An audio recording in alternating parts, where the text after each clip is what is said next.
नात्यांच्या धारदार वळणावर थांबणारी एक अनोखी कहाणी म्हणजे फ्रेंड्स. सगळ्यांना सामावून घेणारी मायानगरी मुंबई. याच मुंबईत आपण एक ॲम्ब्युलन्स धावताना पाहतो. एका मुलीला क्रिटिकेअर हॉस्पिटलमध्ये ॲडमिट केलं जातं. बाहेर उभी असलेली तिची आई करणला फोन करून भैरवीने आत्महत्येचा प्रयत्न केल्याचं सांगते. डॉक्टर तिच्या आईला भैरवीची परिस्थिती क्रिटिकल असल्याचं सांगतात. इथून सिनेमा फ्लॅशबॅकमध्ये जातो. Kolhapur railway station. ब्रिजवरून खाली उतरत असताना त्याला ती दिसते. ती धावत येऊन घाबरून त्याला मिठी मारते. तिच्या मागे कुत्रा लागलेला असतो.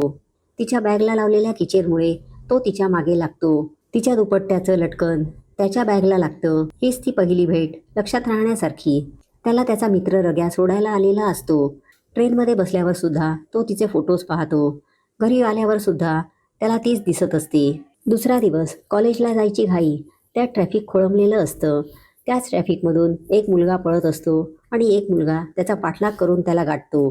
त्याला मारतो. इतक्यात कोल्हापूरवरून आलेला हा गडी त्याला आडवत म्हणतो, लई मारलंस आता, जाऊ देत की.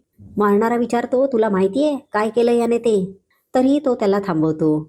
त्याला म्हणतो, तो सॉरी म्हणाला ना. मीही म्हणतो, ट्रॅफिक बघ किती खोळंबलंय ते. दोघे हमरीतुमरीवर येतात.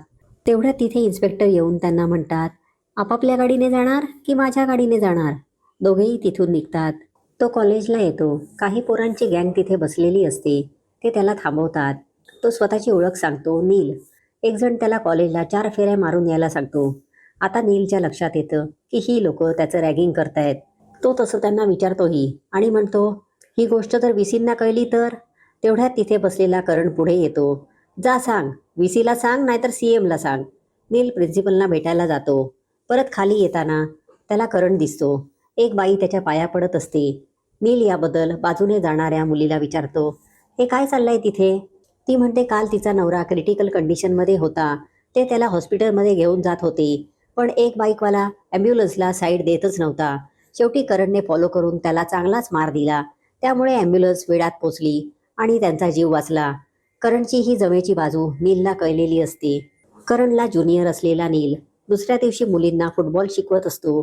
करण आणि त्याची गँग तिथे येते. नीलला अडवत त्यातला एक त्याला म्हणतो, हिरो व्हायचा शौक सगळ्यांनाच असतो, पण एका कॉलेजमध्ये 2 हिरो असूच शकत नाहीत. ते नीलला करणसोबत 5 पेनल्टी किकचं चॅलेंज देतात. करणही ते स्वीकारतो. दोघांमधली मॅच शेवटच्या पॉइंटला पलटते. या मॅचमध्ये रिझल्ट करणच्या बाजूने लागतो. नील त्याची तारीफ करतो. करण त्याला म्हणतो, ज्युनियर्सने ज्युनियर्ससारखंच वागावं. नील हार स्वीकारतो. तो करणला म्हणतो, हार मान्य आहे, आता तरी फ्रेंड्स.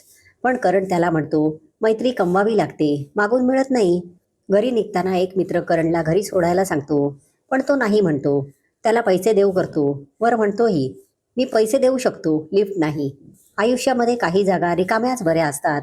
त्याचं हे बोलणं नील ऐकत असतो. करण निघून गेल्यावर तो मित्र त्याच्या इतर मित्रांना म्हणतो, हा थोडा विचित्र आहे का? त्यातला एक म्हणतो, तो थोडा कळायला कठीण आहे. इतक्या वर्षांची या मित्रांबरोबरची करणची मैत्री, पण यातल्या कोणालाही त्याने कधीही घरी बोलवलेलं नसतं. नील बंगल्यावर असताना रग्याला कोल्हापूरला फोन लावतो. तो कोणाच्या तरी प्रेमात पडल्याचं त्याला सांगतो. कोल्हापुरातलीच मुलगी असल्याचं तो सांगतो. तिला शोधायची जबाबदारी रग्या घेतो. एकदा करण बाईकवरून जात असताना काही गुंड त्याला अडवतात. ती असतात राजाभाईची माणसं. हा राजाभाई म्हणजे ज्या बाईकवाल्याने ॲम्ब्युलन्सची अडवणूक केलेली असते त्याचा भाऊ. त्याला मारायला ते तलवारी काढतात. त्यांना मारून करण तिथून पळ काढतो, पण ते त्याचा पाठलाग चालूच ठेवतात. करण अचानक फिरतो. त्यांना मारायला लागतो, पण एकाने डोक्यात घातलेल्या हॉकी स्टिकमुळे तो घेरला जातो. एक गुंड त्याच्या हातावर वार करणार. इतक्यात तिथे नील येतो. त्यांना म्हणतो, कोल्हापूरचं पाणी आहे, अन्यायाविरुद्ध आवाज उठवलाच पाहिजे. एकेकाला लोळवून तो करणकडे येतो. काही न बोलताच तो तिथून निघून जातो. रात्रभर विचार करून करण नीलच्या बंगल्यावर येतो. तिथे आल्यावर त्याला नील फुटबॉल चॅम्पियन असल्याचं दिसतं. तो नीलला विचारतो, फुटबॉल चॅम्पियन आहेस तू, मग त्या दिवशी मुद्दाम का हरलास? नील म्हणतो, जर एक मॅच हरवून आयुष्यभरासाठी एक मित्र मिळणार असेल तर नक्कीच चालेल. आयुष्यात माज करावा असं एकच नातं मैत्रीचं. या मैत्रीसाठी एक लाईक, शेअर, सबस्क्राईब तो बनता आहे ना यार. दुसऱ्या दिवशी बाईकवरून दोघे कॉलेजमध्ये येतात. करणच्या मित्रांसाठी सुद्धा हा धक्का असतो. नील आता करणसाठी खूप खास असतो. मैत्री जी हृदयाला भिडते. एकदा करण नीलला घेऊन त्याच्या घरी येतो. आईशी ओळख करून देतो, पण त्याची आई त्याच्याकडे दुर्लक्ष करत करणला घरात बोलवते. त्याला म्हणते, तू कॉलेजमध्ये काय करतोस मला माहीत नाही, पण तुझे मित्र या घरात येता कामा नयेत आणि तुला हे सांगायला जमत नसेल तर मी सांगते. कर्ण तिला समजवण्याचा प्रयत्न करतो, पण मित्रांचा चांगुलपणा आपल्या घराला दार्जिना नाही असं ती म्हणते. तो आईला समजवत म्हणतो, आता तो आलाय ना तर 10 मिनिटांसाठी तरी. पण आई काही न बोलता आत निघून जाते. करण नीलला आत घेऊन जाण्यासाठी येतो, पण बाबांचा फोन होता. अर्जंट डॉक्युमेंट साईन करण्यासाठी त्यांनी बोलवलं आहे, मी नंतर कधीतरी येतो. एवढं बोलून नील निघतो. घरात जाणं त्याने टाळलेलं असतं. रघ्याचा फोन नीलला येतो. आळीतल्या एका मुलाच्या लग्नाला तो नीलला बोलवत असतो. नील कोल्हापूरला जायला निघतो. त्याच्या बाजूने ती पास होते, पण एका माणसाचा धक्का लागल्यामुळे तो मागे वळतो. त्याला ती दिसते. तो लगेच मागे फिरतो, पण ती टॅक्सी पकडून निघून गेलेली असते. कारण त्याला विचारतो, अचानक स्टेशनवरून युटर्न, काय कारण काय आहे? नील काही न बोलता त्याला घरी सोडायला सांगतो. शेवटी त्यांचं पिक्चर बघायचं ठरतं. करण नीलला तिकीट्स काढायला सांगतो आणि खिशातून मेडिसिनची स्ट्रीप काढतो. नील त्याला त्याबद्दल विचारतो. तो म्हणतो, काही नाही रे, विटॅमिनच्या टॅबलेट्स आहेत. एवढं म्हणून तो तिथून कल्टी मारतो. इथे नीलला तिकीट्स मिळत नसतात. तेवढ्यात तिथे एक माणूस येतो. त्याच्याकडे 2 तिकीट्स असतात. तो ती नीलला देतो. निघताना तिथे आलेल्या करणचा धक्का त्याला लागतो. करण चमकून त्याच्याकडे बघतो. कोण असेल हा माणूस? तो माणूस खाली मान घालून निघून जातो. नील करणला घेऊन आत जाणार, तेवढ्यात तो माणूस म्हणतो, बाबा मस्त लव्ह स्टोरी आहे, एन्जॉय द फिल्म. प्रेम म्हणजे काय असतं ना ते कळेल. नील करणला म्हणतो, याच माणसाने दिले तिकीट्स. करण ती तिकीट्स फाडून टाकतो. एक खुन्नस त्या मुलाला देतो. नील त्याला विचारतो, कोण आहे तो माणूस? कर्ण म्हणतो, नाव कळावं इतका महत्वाचा नव्हता तो. एकदा नील मॉलमध्ये असताना त्याला तिथे ती दिसते. तो तिचा पाठलाग करतो. तिच्या समोर येऊन कोल्हापूरला भेटल्याचं सांगतो. तेवढ्यात तिच्या मैत्रिणी येतात. त्या तिला घेऊन जातात. त्याला फक्त तिचं नाव कळतं, भैरवी. इथे भैरवी घरी येते. ती असते करणची बहीण. तिला तिच्या दादाच्या वागण्यात बदल झालेला दिसतो. ती आईला विचारते. आई म्हणते, नवीन मित्र झालाय म्हणून स्वारी खुश असते आजकाल. एकदा ती त्याला मेट्रो स्टेशनवर दिसते. तो परत तिचा पाठलाग करतो, पण ती निघून गेलेली असते. तिथे प्लॅटफॉर्मवर पापाजी फोटो काढत असतो. त्याचा मोबाईल नील मागतो. त्यातले फोटोज पाहतो. त्याला तिच्या गळ्यातलं आय कार्ड दिसतं. तो आता डायरेक्ट तिच्या डान्स क्लासवर धडकतो. तिथून तिला फोन करून कोल्हापूरची ओळख सांगतो आणि 5 मिनिटांसाठी येऊन भेटून जा सांगतो. ती बाहेर येते. तो तिला प्रेमाची कबुली देतो, पण ती नाकारून निघून जाते. कॉलेजमध्ये नील करणला तो प्रेमात पडल्याचं सांगतो. कर्ण विचारतोही, तुझ्यासारखा इतका सेन्सिबल मुलगा प्रेमाच्या लपड्यात कसा काय पडला? नील त्याला सांगतो, तू प्रेमात वगैरे पडू नकोस, पण त्या मुलीला एकदा भेटायला तरी चल. करण त्याला येईन म्हणतो, पण एका अटीवर. जर मी हो म्हटलं तरच पुढे जायचं, पण नाही म्हटलं तर चॅप्टर क्लोज. नील ही अट मान्य करतो. करण नीलला परत घरी बोलावतो, कारण त्याच्या आईला त्याला भेटायचं असतं. आई जे नील बरोबर वागलेली असते त्याचाच तिला पश्चाताप झालेला असतो. नील घरी येतो. ती त्याला करणवरती आहे म्हणते. घरी भैरवी सुद्धा असते, पण त्यांची चुकामुक होते. ते दोघे खाली येतात. कर्ण आईला बाहेर जायचंय सांगतो. ती नीलला म्हणते, बघितलंस, तब्येतीची काही काळजी घ्यायची नाही. तसा तुला भेटल्यावर माणसा झालाय तो. तू जरा अजून थोडी शिस्त लाव की त्याला. आई त्याच्या फॅमिलीबद्दल विचारते. आई त्याला विचारते, तुझ्या घरी कोण कोण असतं? तो म्हणतो, कोल्हापुरात माझे दादा आहेत, आमचा बिझनेस आहे. ते म्हणतात, मुंबईत काय ठेवलंय, कोल्हापुरात ये, बिझनेस सांभाळ. पण मी मुंबईत आलोय आणि आई नाही, लहान असतानाच वारली, पण आत्ता परत भेटली आहे की. ते निघताना आता सुद्धा भैरवी आणि नीलची चुकामुक होते. तो करणला घेऊन मेट्रोला येतो. ट्रेन येते. नील पुढे होतो. भैरवी दुसऱ्या डब्यातून बाहेर पडते. करण तिला पाहतो. ती त्याच्या जवळ येते. तो नीलला हाक मारतो. त्याची ओळख करून देतो. करण क्लासला उशीर होतोय म्हणत भैरवीला पाठवून देतो. मित्राचीच बहीण आपल्याला आवडते म्हटल्यावर पुढे सरकायचं तरी कसं? नीलच्या पुढ्यात हा मोठा प्रश्न असतो. तो नीलला विचारतो, अरे तुझी हिरोईन कुठे आहे? तो म्हणतो, ती आली असणार, पण माझीच ट्रेन चुकली. करण त्याला चिडून म्हणतो, मग चला आता यापुढे लक्षात ठेव, तुझ्यासाठी कुठल्याही मुलीला मी बघायला येणार नाही. दुसऱ्या दिवशी तो रग्याला फोन करून भैरवी करणची बहीण असल्याचं सांगतो. रग्या त्याला समजावतो, तू तुझ्या मित्राच्या बहिणीच्या प्रेमात नाही पडलायस, तर तू जिच्या प्रेमात पडलायस ती तुझ्या मित्राची बहीण निघाली. नील रग्याला म्हणतो, याने वस्तुस्थिती नाही ना बदलत. शेवटी रग्या त्याला समजावत म्हणतो, अजून कशात काय नाही. अरे तू तिच्यावर प्रेम करतोयस, पण ती तुझ्यावर प्रेम करते का हे विचारलंयस का तिला? नील नाही म्हणतो. रग्याने सांगितल्यावर तो भैरवीला विचारायचं ठरवतो. तो परत भैरवीच्या क्लासमध्ये फोन करतो. तिला भेटायला बोलवतो. तिच्या आधी तो पोचलेला असतो. ती येते. त्याला म्हणते, गोष्टी हाताबाहेर जाण्याआधी विस्तरलेल्या बऱ्या असतात, म्हणून मी इथे आले. तुम्हाला कळलं ना की मी करणची बहीण आहे. मग फक्त तुमची मैत्री तुटू नये म्हणूनच मी इथे आले. सतत माझ्या मागे मागे येणं आता बंद करायचं. एवढं बोलून ती निघून जाते. बसस्टॉपवर येते. तो तिच्या मागे जातो. तिला विचारतो, तू हे सगळं सांगायला इथपर्यंत आली आहेस? ती नाही म्हणते. तो म्हणतो, तू खोटं बोलतेयस. तू हे सगळं फोनवरही सांगू शकली असतीस. म्हणजे तुझंही माझ्यावर तितकंच प्रेम आहे. तेवढ्यात तिथे पोलिसांची गाडी येते. इन्स्पेक्टर खाली उतरून भैरवीला विचारतो, हा तुला त्रास देतोय का? घाबरू नकोस, खरं सांग. तू ओळखतेस याला? ती नाही ओळखत म्हणते. नीलसाठी सुद्धा हा शॉक असतो. पोलीस त्याला गाडीतून घेऊन जातात. भैरवीचं लक्ष समोर जातं. तिथे तोच माणूस उभा असतो. करण त्याला सोडवून आणतो. आईला ऐकायचं असतं. नक्की झालं तरी काय? करण सांगतो, हा एका मुलीच्या प्रेमात पडलाय. हा याच्या प्रेमाची कबुली द्यायला गेला आणि तिने यालाच लॉकअपमध्ये टाकलं. आई विचारते, तुझ्या बाबांच्या ओळखीमुळे तू सुटू शकला असतास की? तो म्हणतो, हो सुटलो असतो. पण असं केलं असतं तर मला मुलीचं नावही सांगावं लागलं असतं. तिची बदनामी मला चालणार नव्हती. मला तिचं प्रेम हवंय, तेही मनापासून. कर्ण विचारतो, तिला तुझी कदर नाही तर तू एवढा इम्पॉर्टन्स का देतोयस तिला? नील त्याला म्हणतो, दिल की बात आहे यार. भैरवी त्याच्या प्रेमात बुडालेली असते. नीलला याची कल्पनाही नसते. एकदा नील दारात येतो. ती करणला याबद्दल विचारते. तो म्हणतो, आजकाल कशातही याचं लक्ष लागत नाहीये. त्या मुलीने वाट लावली आहे त्याची. ते बाहेर जायला निघतात. नीलचा फोन खिशात नसतो. तो फोन बघून येतो म्हणतो. करण पुढे निघून जातो. भैरवी त्याला मोबाईल आणून देते. त्याला फोन चेक करायला सांगते. तो फोन ऑन करतो. तिने प्रेमाची कबुली दिलेली असते. त्यांच्या प्रेमाची गाडी रुळावर येते.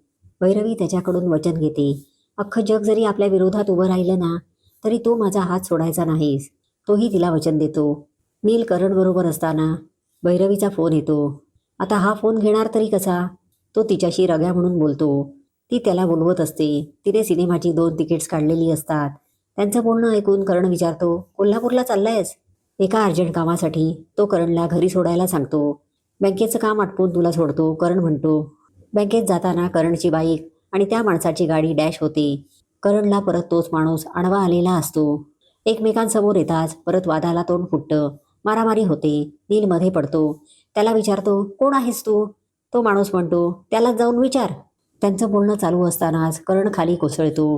नीलच्या लक्षात येताच तो त्याला हॉस्पिटलमध्ये घेऊन येतो. इथे भैरवी थिएटरला त्याची वाट बघत असते. डॉक्टर आल्यावर नील त्यांना करणविषयी विचारतो. त्या म्हणतात, त्यांची मेडिकल हिस्ट्री आम्हाला माहीत नाही, पण त्यांच्या खिशात आम्हाला काही टॅबलेट्स सापडल्यात. त्यांची काळजी घ्यायला हवी. यापुढे त्यांना मानसिक त्रास होईल अशा गोष्टी टाळाव्या लागतील. तो करणला भेटायला येतो. त्याला विचारतो, याआधी असं कधी झालं होतं का? तो हो म्हणतो. 18 डिसेंबर. करण त्याचा पास सांगायला सुरुवात करतो. विघ्नेश त्याच्या जीवश्च मित्र. घरी सततचं येणं जाणं असतं. करणची बहीण संगीता, हिला चांगलं स्थळ आलेलं असतं. ती लग्नाला होकार देते. विघ्नेशही छान आहे म्हणतो. लग्नाचा दिवस. मुहूर्ताची वेळ झालेली असते. आई संगीताला बोलवायला येते. तेवढ्यात तिला मेसेज येतो. त्यात संगीताने लिहिलेलं असतं, आई बाबा, तुमच्या निवडीबरोबर न जाता मी माझ्या प्रेमाबरोबर जात आहे. आई करणला येऊन सांगते. व्यायांनाही सांगितलं जातं. मंडळी निघून जातात. आई करणबरोबर कंप्लेंट द्यायला पोलीस स्टेशनमध्ये येते. इन्स्पेक्टर त्याला म्हणतो, तुझी बहीण स्वतःहून पळाली आहे की कुणी पळवलंय तिला? जर स्वतःहून पळाली असेल तर तिच्या आईवडिलांचं कर्म. एवढं ऐकल्यावर करणचा पारा चढतो. इन्स्पेक्टर पटकन म्हणतो, तुझ्या बापाकडे बघ जरा. खचलाय तो मुलगी हरवल्यामुळे. आता जर तुला मारताना बघितलं तर गचकेलच तो. तो त्यांना बाहेर निघायला सांगतो. करण वडिलांना घरी पाठवून देतो. वर पावसात आई आणि करण चाललेले असताना अचानक एक रिक्षा बाजूला येऊन थांबते. विघ्नेश खाली उतरतो. मागून संगीता करणची बहीण उतरते. करणच्या आत्ता सगळा प्रकार लक्षात येतो. संगीता माफी मागते. करण विघ्नेशला मारतो. ज्याच्यावर विश्वास ठेवला, ज्याला सगळ्या गोष्टी शेअर केल्या, त्यानेच विश्वासघात केलेला असतो. शेवटी आई मध्ये पडते. करणला म्हणते, गुरुजींना विधी थांबवायला सांग. त्यांना म्हणावं मुलीचं लग्न नाही, श्राद्ध घालायचंय. संगीता करणला अडवण्याचा प्रयत्न करते, पण तो तिला म्हणतो, आजपासून तू आमच्यासाठी मेलीस कायमची. ते घरी येतात, पण घरी पाहिलेलं दृश्य धक्कादायक असतं. करण खाली पडतो. तेव्हापासून त्याला हा त्रास चालू झालेला असतो. करण नीलला म्हणतो, घरचा बनला आणि घरच तोडून गेला. आयुष्याची सगळी चवच बदलून गेली. म्हणूनच माणुसकीवरचा विश्वास उडालाय आता माझा. कदाचित यानंतर मी कधी मैत्री करूच शकलो नसतो. पण तू भेटलास आणि पूर्ण लाईफच चेंज झालं. अगदी पहिल्यांदा माझी आई तुझ्याशी वागली त्याचं हेच कारण होतं. म्हणूनच आता विश्वासघात सहन करायची ताकद नाही आहे माझ्यात. इथे भैरवी नीलची वाट पाहत असते. ती त्याला काढलेले फोटो पाठवते. आता खरी परीक्षा नीलची असते. मैत्री की प्रेम यातली एक गोष्ट त्याला निवडावी लागणार असते. तो करणच्या घरी जातो, पण करण नसल्यामुळे काही कारण सांगून तिथून सटकतो. तो भैरवीला अवॉइड करत असतो. नीलचे दादा मुंबईत एका लग्नाला आलेले असतात. तिथे भैरवी हजर असते. ती त्याला फोन करते. नवरी मुलगी तिची क्लासमेट असल्याचं ती त्याला सांगते. आणि नील दादांच्या बिझनेस रिलेशनमुळे लग्नाला आलेला असतो. तो बिझी आहे म्हणत फोन ठेवून देतो. दादा मित्राच्या मुलीची ओळख करून देतात. सून म्हणून त्यांना सलोनी पसंत असल्याचं ते सांगतात. भैरवी हे सगळं पाहते. कर्ण एकदा नीलच्या बंगल्यावर फॅमिली सकट येतो. तेवढ्यात तिथे सलोनी येते. थोडा वेळ गप्पा झाल्यावर ती नीलला बाहेर घेऊन जाते. सलोनीला भैरवी आवडलेली असते, पण नील जे तिच्याबरोबर वागतोय ते तिला पटलेलं नसतं. ती त्याला सरळ सांगते, माझं प्रेम मिळवण्यासाठी मी तुझ्याकडे मदत मागितली, पण तू तुझं प्रेम तोडण्यासाठी मदत मागतोयस. हाच फरक आहे तुझ्या आणि माझ्यात. इथे भैरवी त्याच्या घरात फिरत असते. तिला तिथे टेबलवर तिचं लटकन सापडतं. तिचं पोर्ट्रेटही तिला दिसतं. नील हे सगळं पाहतो. तो भुंकणारा कुत्राही नीलच्या घरीच तिला दिसतो. आई इथे येण्याचं कारण त्याला सांगते. भैरवीला पाहायला मुलगा येणार असतो. महिन्याभरात त्यांना साखरपुडा उरकून घ्यायचा असतो. नीलचं परीक्षेतही लक्ष नसतं. पेपर तसाच टाकून तो निघतो. भैरवी त्याला क्लासला भेटायला बोलवते. त्याला विचारते, अजून किती टाळणार आहेस?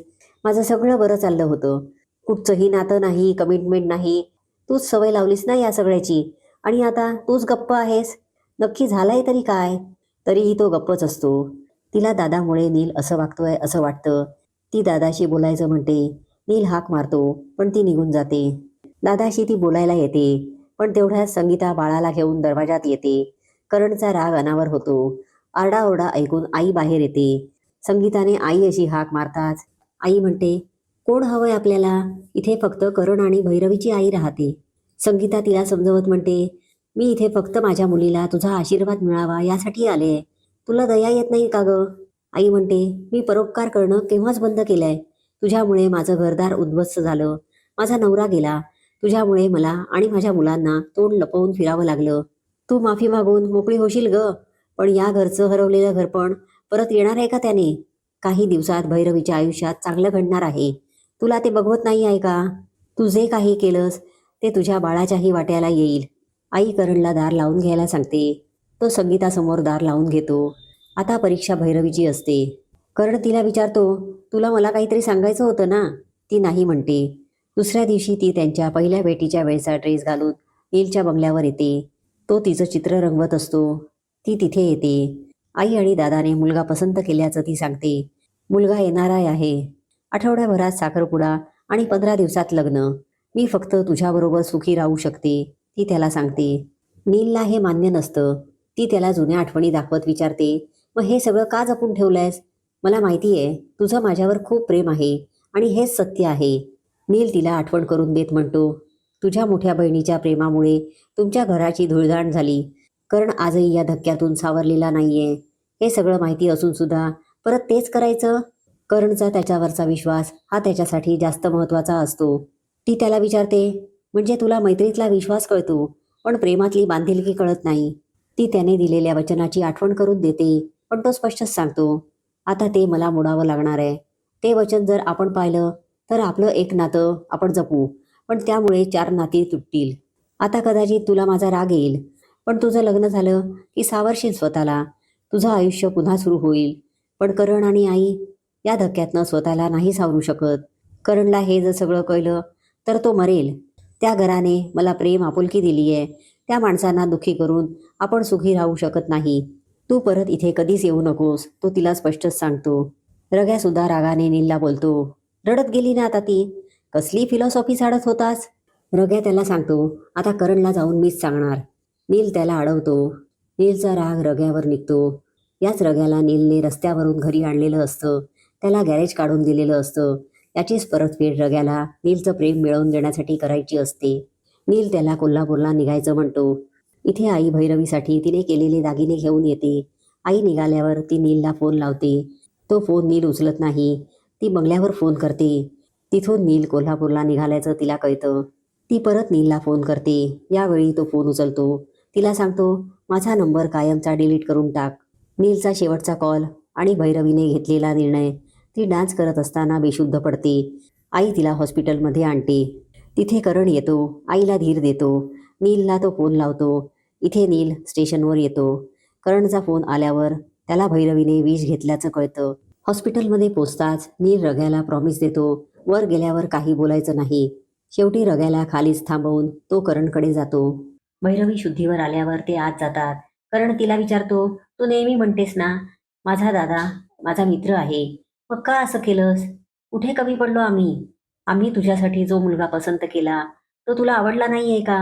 की दुसरा मुलगा तुला आवडतो? कुणासाठी केलंस हे? तेवढ्यात रग्या तिथे येतो. याच्यासाठी नीलकडे बघत तो म्हणतो.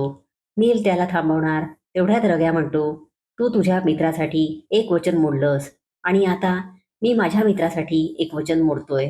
तो सगळी हिस्ट्री करणला सांगतो. तुमच्या मैत्री आधीच तो भैरवीच्या प्रेमात पडला होता. मेट्रो स्टेशनला तुला घेऊन तो गेलेला तेव्हा त्याला ही तुझी बहीण आहे हे कळलं. म्हणूनच गप्प बसलाय हा. संगीतामुळे तुमच्या घरात जे घडलं ते घडू नये असं वाटत होतं याला. प्रेम आणि मैत्री यात त्याने मैत्रीच निवडली. हिने नाती जपायला प्रेमाचा त्याग केला. याने मैत्री जपायला प्रेमाचा त्याग केला. रग्याला ढकलत करण नीलकडे येतो. त्याला म्हणतो, तूही त्याच लायकीचा निघालास. हेच मी म्हणीन असं वाटत होतं ना तुला? पण वेडा आहेस का तू? तो विघ्नेश स्वार्थी आणि दगाबाज होता. मैत्रीचा त्याने शिडीसारखा वापर केला. तू का फसवशील आम्हाला? तू तर फार वेगळा आहेस. ज्याने माझ्याही पेक्षा माझ्यावर प्रेम केलं. एकदा सांगून तर बघायचं ना. कदाचित तुझ्यापेक्षा चांगला नवरा भैरवीला मिळेलही, पण तुझ्यासारखा चांगला माणूस कुठून आणू मी? नील भैरवीसोबत करणचं कुटुंब आता पूर्ण झालेलं असतं.